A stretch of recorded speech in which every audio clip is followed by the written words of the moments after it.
due to low humidity and strong winds that will be coming in.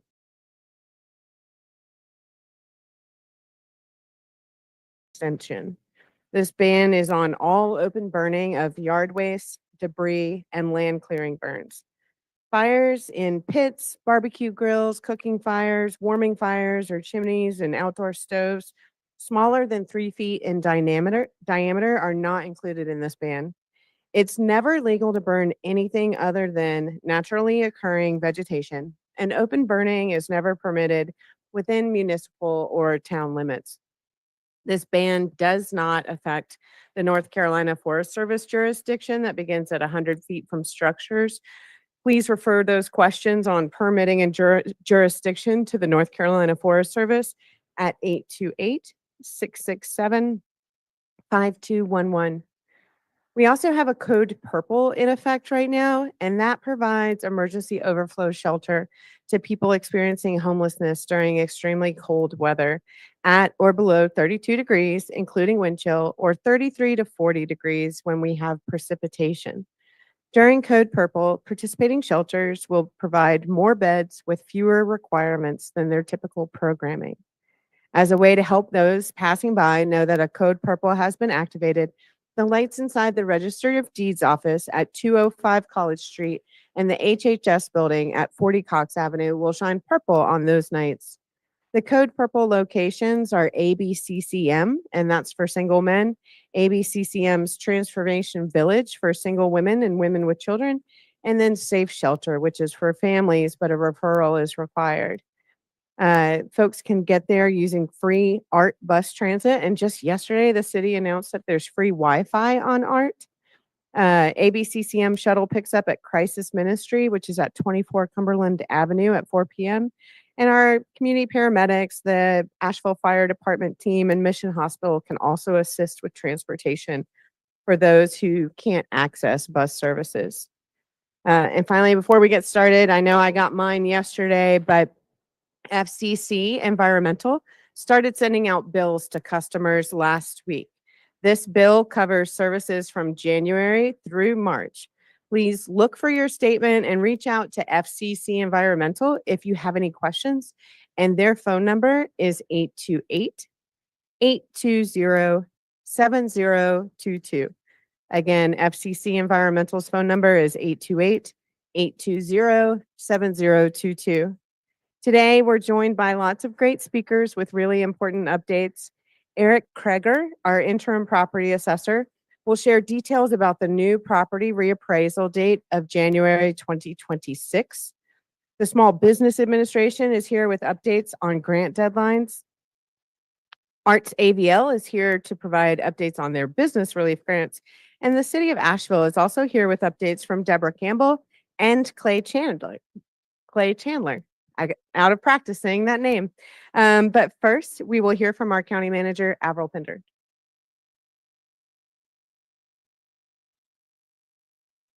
Good morning. Last night, the Board of Commissioners accepted entering a zero interest loan agreement with the state of North Carolina for $845 million to support Hurricane Helene, and actually Tropical Storm Helene, disaster response activities.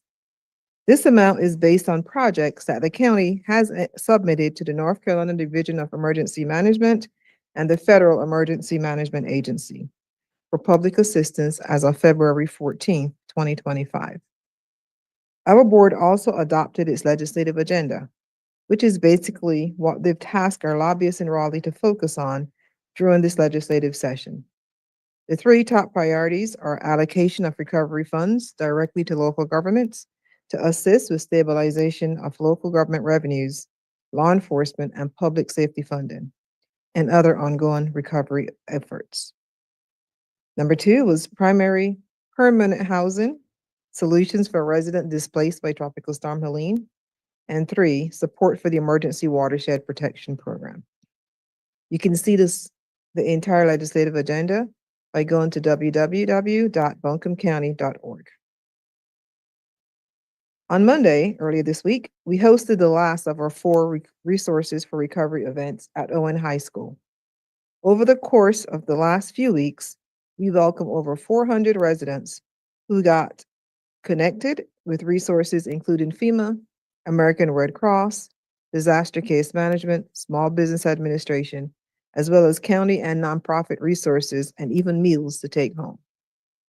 We thank everyone who came out. If you're not able to come to these events, you can access all the resources that were available through our Helene Recovery Resource Guide on buncomeready.org. It has information on housing, food, financial help, legal help, all with contact information, so it's easy to navigate and get connected.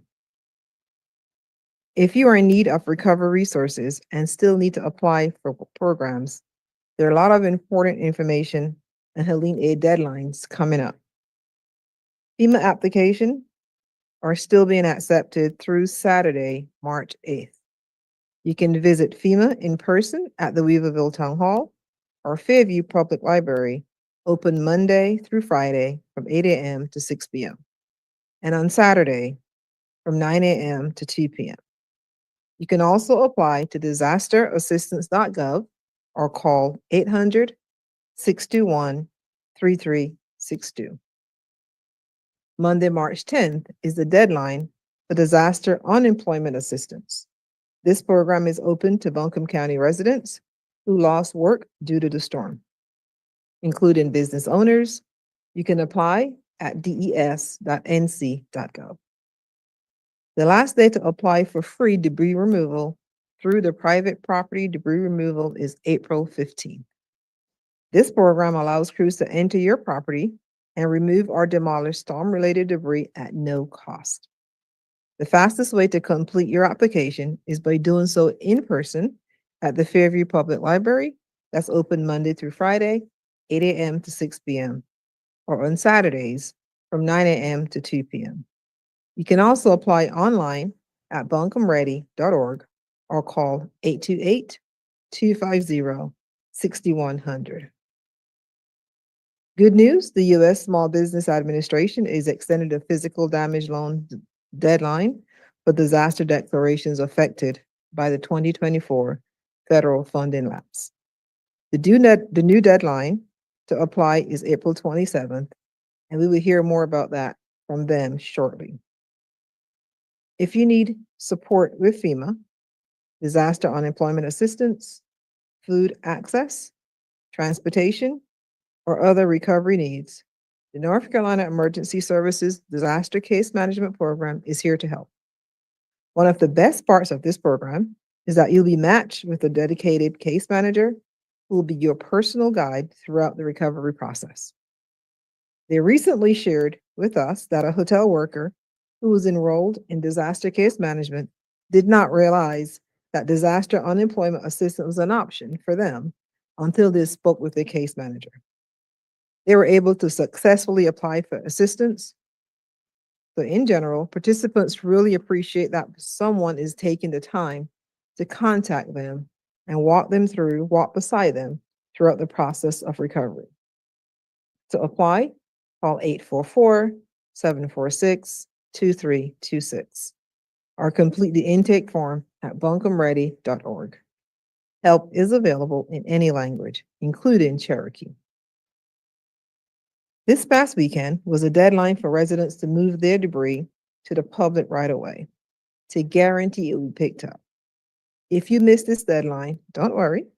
Like we mentioned a bit ago, you can apply for the private property debris removal program so crews can enter your property and remove debris or demolish for free. As right-of-way debris removal finishes up throughout March, other debris efforts, including private property, waterway, and vehicle and tank removal are still happening. So far, crews have removed over 1 million cubic yards of debris from the public right-of-way in Buncombe County, 201,300 cubic yards from right-of-ways. 294 properties have been completed using the private property debris removal. Like we shared last week, our community care station has adjusted services. The station at Bethel United Methodist has closed, and the stations open at Marken Hill Baptist Church and Fairview Ingalls will only offer laundry services moving forward. The own pool station has no changes, so you can still access shower, laundry, water, and bathrooms at the Owen Pool, and is open from 9 a.m. to 9 p.m. on weekdays and 7 a.m. to 7 p.m. on weekends. When temperatures drop below freezing, it will remain open overnight for warming. We want to remind you of a really important form on our website that county residents should use to report Helene damages to properties or stream banks.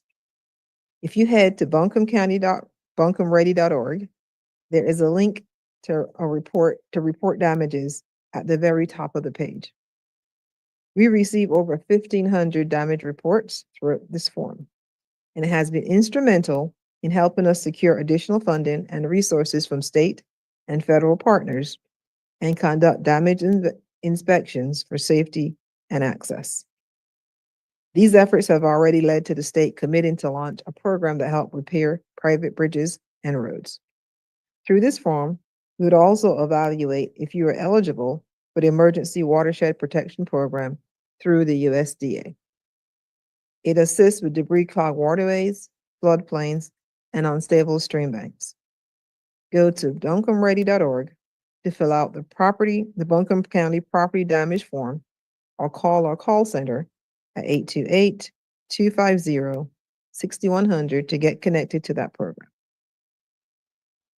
If you have not done so yet, we encourage you to bookmark engage.buncombecounty.org/Buncombe Recovers, our new website focused on recovery. You can also subscribe to be alerted about input and feedback opportunities in the future.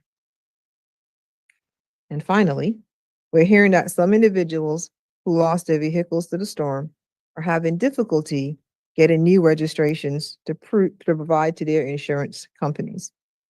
Please know that you can go inline to any license plate agency to get a duplicate registration form on the spot.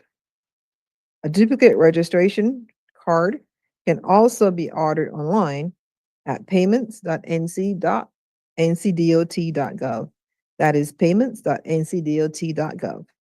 Under vehicle registration, choose Order a Duplicate Registration. You, of course, have to pay a processing fee and wait on the mail by going this route, but it is another option. Our One Buncombe call center at 828-250-6100 remains open for any and all Helene questions, Monday through Friday from 9 a.m. to 5 p.m. And next up is Eric Krager, Interim Property Assessor.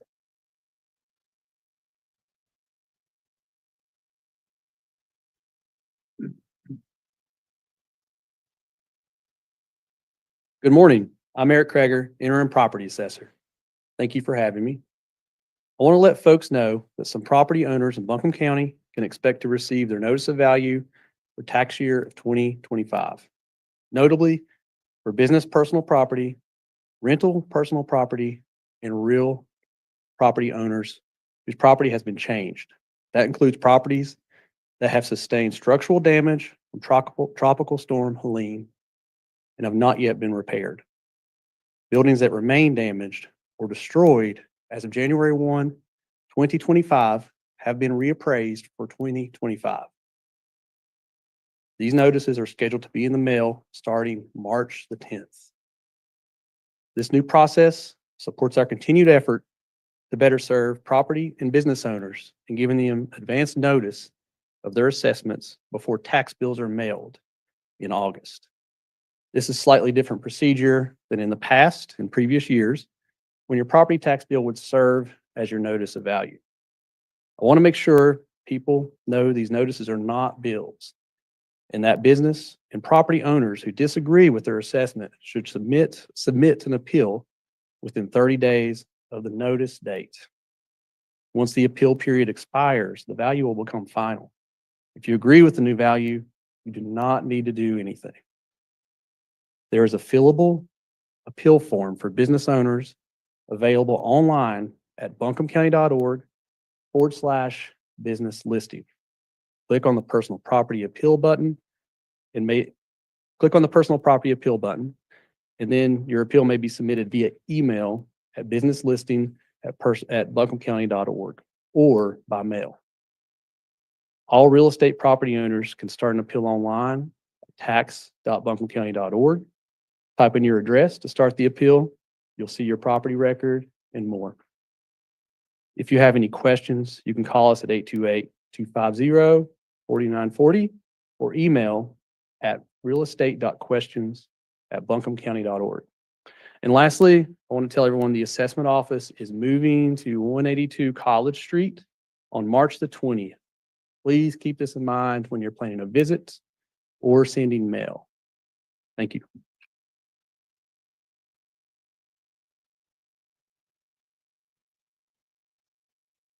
Thank you, Eric. Next, we are happy to hear from David Piero with the Small Business Administration.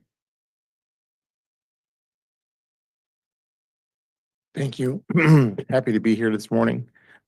So as has already been mentioned by your county manager, our deadline for disaster loans has been extended to April the 27th. Now, let me also mention that when that happens, there's an automatic 60-day grace period. So really, we're talking about June, late June, as far as the deadline. And wanted to give you an update. As of this morning, we've loaned out $144 million in disaster loans here in North Carolina, with most of that being in this region.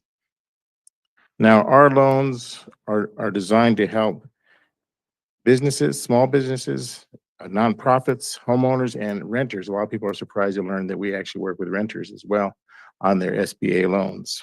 So there's three loans that we work with.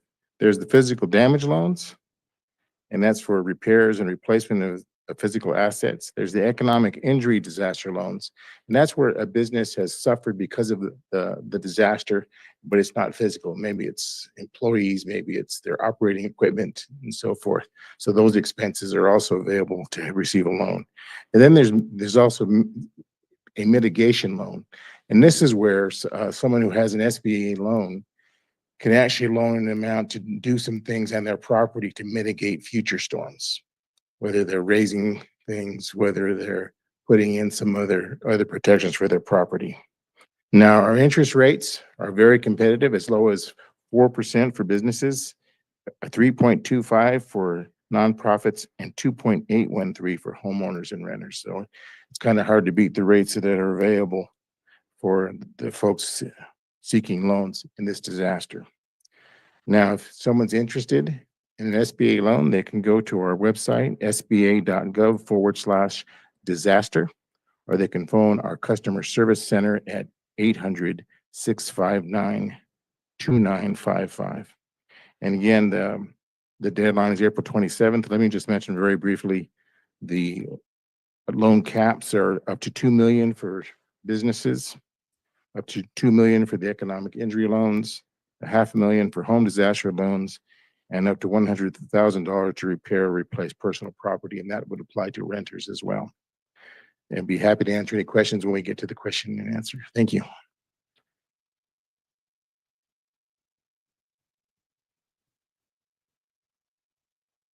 Thank you, David. We're excited to have Rebecca Lynch, Development and Grants Director of Arts AVL, here to provide some updates on their grant programs.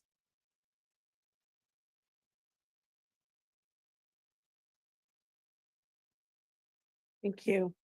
Hi, good morning. I'm Rebecca Lynch, Development and Grants Director of Arts AVL, formerly known as Asheville Area Arts Council. Arts AVL is the designated arts agency for Buncombe County, directly serving artists and arts organizations in Buncombe County, and our mission is to keep the arts at the heart of our community. Arts and culture are what make Buncombe County a desirable place to live, work, and play. And we know that the arts will be a central driver of our local recovery and resilience. We are working diligently to ensure that creativity not only survives, but thrives as a cornerstone of our community's identity and economy. According to a recent study by Americans for the Arts, Buncombe County, North Carolina was home to 483 arts establishments during 2022 and ranked #1 out of all 100 North Carolina counties for arts and cultural establishments per 10,000 residents. By the same measure, Buncombe County ranked 47th out of all 3,144 US counties. We know that our arts are a large and important part of our community. Last fall, immediately in the wake of Helene, Arts AVL launched the Emergency Relief Grant for individual artists from all 26 impacted Western North Carolina counties. By the end of November, Arts AVL had awarded 1,500 unrestricted $500 stipends to Western North Carolina artists impacted by Hurricane Helene. As part of our next phase of relief and recovery efforts, Arts AVL recently launched the Arts AVL Arts Business Relief Grant. Western North Carolina arts businesses, both for-profit and not-for-profit, focused in the hardest hit areas of craft, visual, and performing arts, which includes music, impacted by Hurricane Helene, are invited to apply.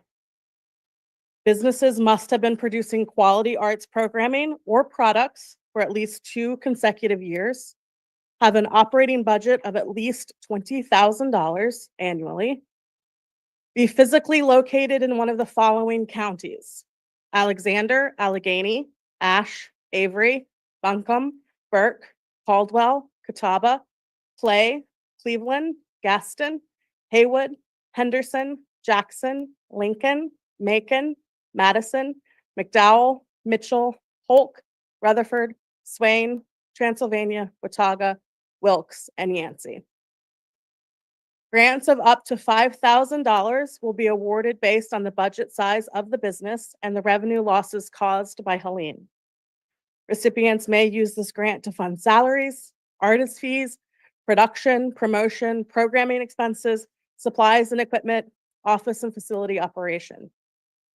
Most importantly, the deadline to apply is March 14th, 2025 at 11:59 p.m. Again, the deadline to apply, March 14th, 2025. For full grant deadlines and the application link, please visit artsavl.org/relief. artsavl.org/relief. Our artists and arts organizations are major economic drivers and revitalizers. They've breathed new life into downtown in the 80s and since the early 20s in the River Arts District, and more recently in downtown Black Mountain. The arts can not only help us rebuild, but will also provide the social emotional support we all need to process this trauma. That is why arts and culture industries were named one of the top 5 sectors prioritized for early economic recovery investments in New Orleans after Katrina. To highlight and support our creative businesses, this spring, Arts AVL is excited to launch the 2025 Connection Campaign, a comprehensive arts marketing plan for Buncombe County to attract visitors and re-engage locals in 4 key arts regions: the River Arts District, downtown Asheville, Black Mountain, and Weaverville. Arts AVL continues to work closely with partners at all levels, local, state, regional, and national, to keep our artists and arts businesses here. They are vital to our recovery and resilience.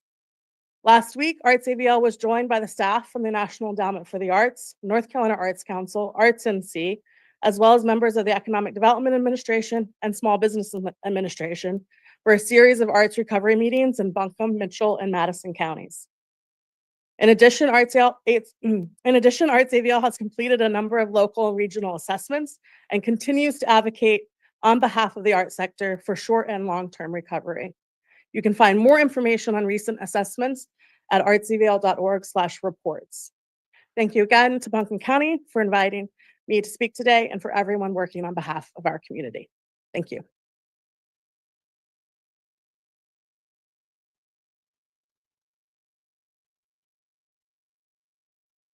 And now we'll turn things over to the City of Asheville. City Manager Deborah Campbell is here. Thank you, Lillian, and good morning. As stated, my name is Deborah Campbell, and I serve as the City Manager of Asheville. As usual, I want to start by thanking everyone in the community for your continued support and your ongoing efforts to contribute to our community's recovery from Tropical Storm Helene. We are on day 161 of our emergency response and recovery efforts. Today, we will provide City of Asheville staff a few updates on water testing and the U.S. Army Corps of Engineers system at North Fork and DeBrule plants, Harris Cherokee Center, Asheville, events and economic impacts, storm debris removal within the city limits, and lastly, the CDBG-DR draft action plan and next steps. And now I'll turn it over to Clay Chandler, the Water Department Public Information Officer, who will give an update on our water system.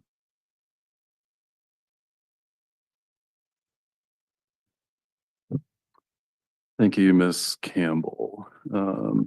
Start with turbidity watch at North Fork. Turbidity at 8 o'clock this morning was 3.98. I think that's down from around 7 since the last time I was here. Continues to fall. I think I mentioned a couple of times I thought it would stay at 10, then I thought it would stay at 8, but it keeps falling. That's really good news. We're happy about that. We did post a huge batch a couple of days ago of lead results on our website. All told, out of 3,306 results posted, 59 had detectable levels of lead on the first draw. Of those 59, 18 were over the action limit of 0.015 parts per billion. Out of 3,306 flush samples, 8 had detectable levels of lead. I think there were 2 that were still over the action limit, and we've taken some remediation measures with those customers. The DTECs, excuse me, the DTECs continue to share a commonality. The customers' water systems had all been sitting dormant for an extended period of time. Another thing that we've noticed is that some customers are sampling from basement faucets that never get used for any reason. And that's a really good way to get a lead detect is to sample from a faucet or a sink that you never use. We are still within the 90th percentile required by the EPA and the DEQ, meaning at least 90% of the first draw samples must have detectable levels of lead under the action limit. I think we're actually at like 99.5%. Again, very happy about that. We're encouraged by those results, and they reinforce that flushing is the best way to minimize your risk of lead exposure. Lead test kit pickup and drop off is still available at Asheville City Hall, 70 Court Plaza, from 9 to 5 Monday through Friday. And the current turnaround time on results right now is about 4 weeks. The Corps of Engineers systems at North Fork, that system has kind of hovered between 10 and 15 million gallons a day. That's proven to be a pretty effective split between the core system and the existing systems at North Fork. That's working really, really well right now. And a couple of weeks ago, a similar system came online at DeBrule Treatment Plant in Beetree, and that has been producing between 2.5 and 3 million gallons a day since it started up. As usual, finished water turbidity, or the water that has passed through our treatment and filtration processes, hovers between 0.02 and 0.05 NTU, and that's what it was pre-Helene. So as much as possible, we are just about back to where we were before the storm. We're certainly happy about that. We're grateful for our partners at the Corps of Engineers and at FEMA. We still have to get resilient. I know I've talked to several of you in the past couple of weeks about some of the projects that we need to make our system as resilient as possible. That's it for me today. Very brief update. I will be available for questions. John, I saw you were logged on, so I really do expect to hear from you.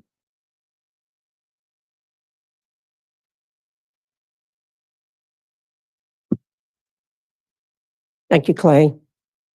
The Harris Cherokee Center in Asheville continues to assist in our community's economic recovery. In February, the facility hosted 20 events with nearly 49,000 attendees. Most notably, 6 sold-out concerts with musician Billy Strings, whose concerts generated a direct spend in our community of $15.7 million, according to the Buncombe County Tourism Development Authority. There are currently 18 events planned for March and 19 planned for April. Thanks, Chris Cole and staff in our Department of Community and Regional Entertainment Facilities for your aggressive recruitment efforts. This weekend, the Harris Cherokee Center, Asheville, will host the Ingalls Southern Conference Basketball Championships, also known as SoCon. 16 basketball games will take place with an expected attendance of over 30,000 and an annual direct spend in our community of over $5.1 million. SoCon tickets are available at the box office. Games are also streamed online and broadcast nationally.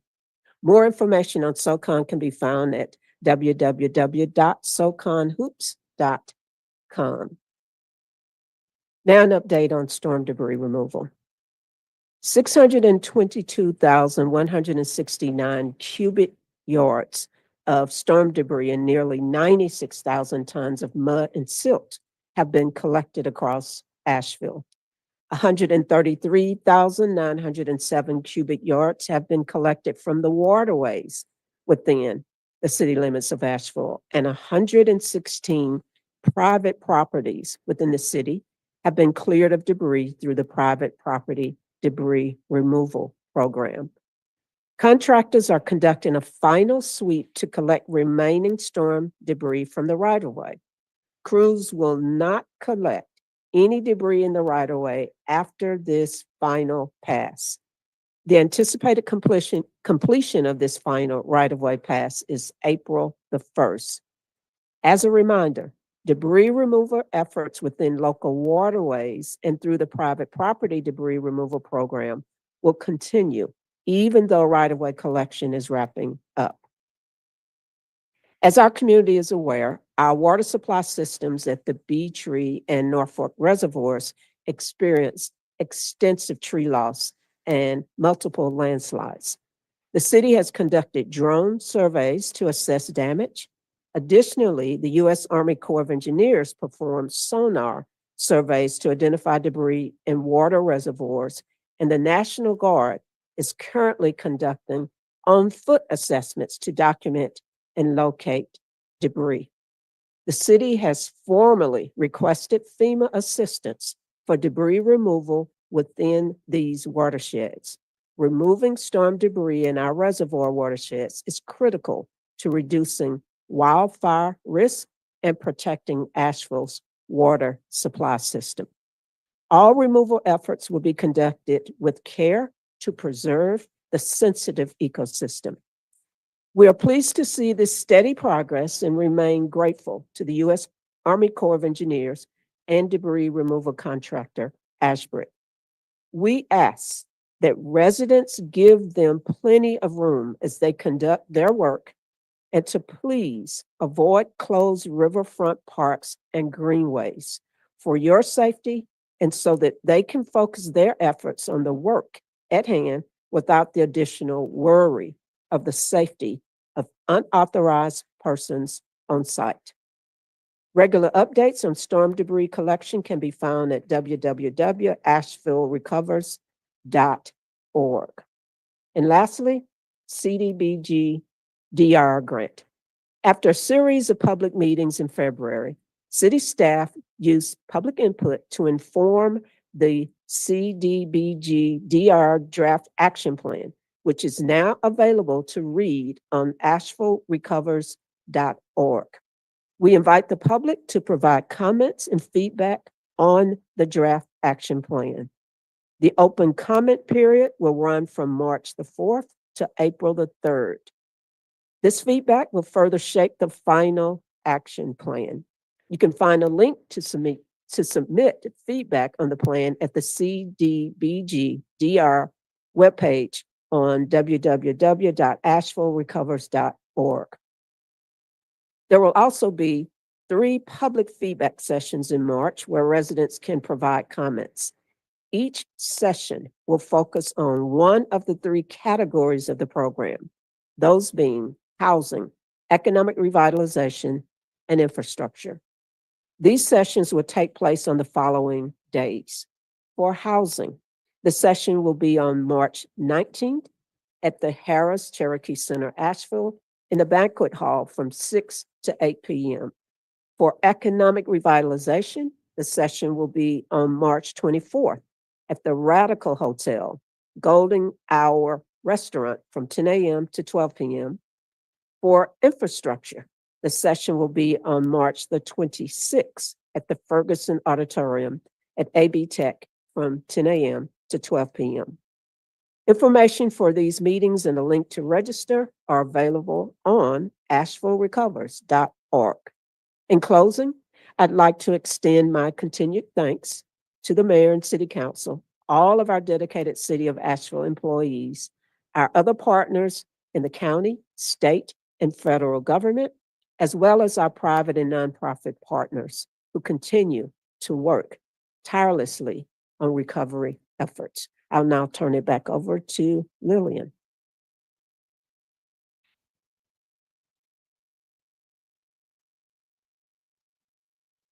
Who knew that today would be the day we learned that the city manager is a big Billy Strings fan? Yeah. All right. At this point, we will turn things over to members of the media who are on a separate Zoom link. I'm going to go ahead and ask Clay to walk on up here because I bet John's going to unmute in a second and let us hear the birds singing in his yard. Just a wind whipping around today, Lillian. What's the question, John? Oh, I do have questions for Clay.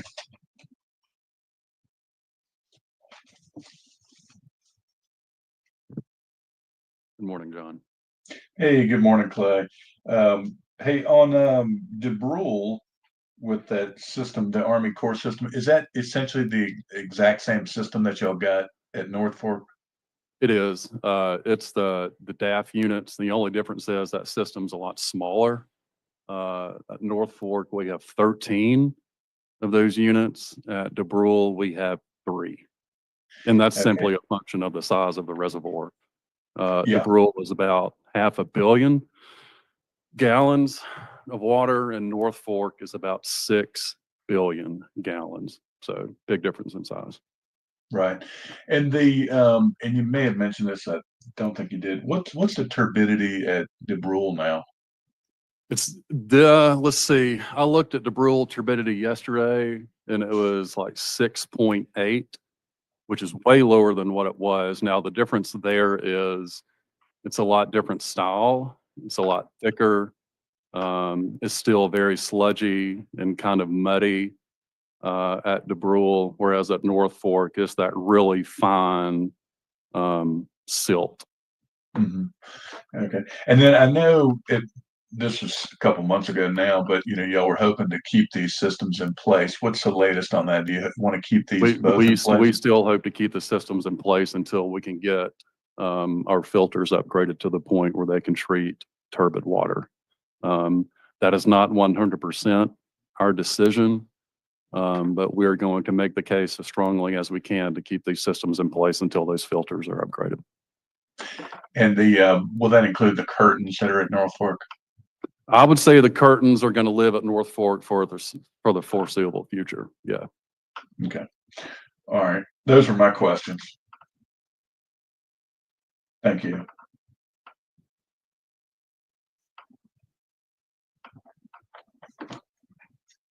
Any additional questions from the media or in the chat?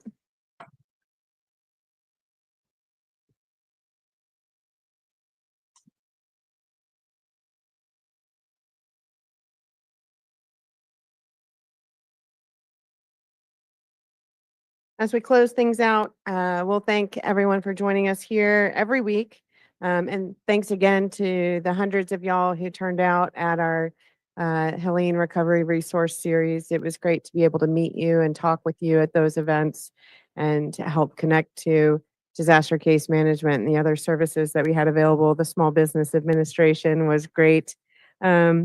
But if there is a certain topic or a community partner that folks would like to hear from, please email those ideas to pio@buncombecounty.org, and we'll see about getting them invited to our community briefings like Arts AVL did so quickly said yes to us this week. So as always, reminder, we send out emergency alerts through our texting platform, and with the fires and wind and rain, that's top of mind for a lot of people.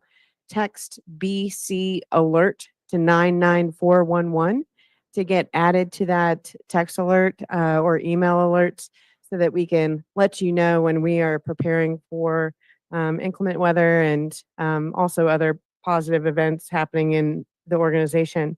With that, we will close things out and we will look forward to seeing y'all next Wednesday here at 11 a.m. Thank you.